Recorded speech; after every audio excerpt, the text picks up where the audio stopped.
واش عمركم حسيتوا بلا كتبعوا ناس اخرين بلا ما تعرفوا السبب؟ اليوم غادي نبارطاجي معكم واحد التجربه اللي غريبه. تخيلوا معايا تدخلوا لواحد الغرفه ديال الانتظار باش تدوزوا واحد لونتروتيان، وغادي تلقاو جوج ديال الناس كيتسناو بحالكم. كيتسمع الصوت ديال واحد الجرس،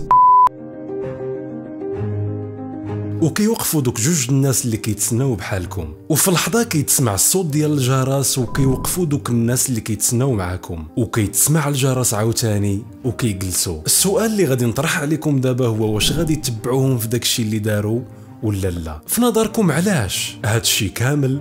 بسبب الضغط الاجتماعي. هاد التجربه كتبين لنا كيفاش الضغط الاجتماعي كيأثر علينا، واخا ما نفهموش كيفاش وعلاش، ولكن كنميلوا ديما لاتباع الاخرين باش نتجنبوا الشعور بالاختلاف والعزله. واش سبق لكم لقيتوا راسكم في شي موقف مشابه؟ بارطاجيو معنا التجارب ديالكم في لي كومونتير، وما تنساوش فكروا ديما براسكم وما تكونوش جزء من القطيع. الى عجبتكم لا فيديو بارطاجيوها مع اصحابكم. نتلاقاو في فيديو جديد.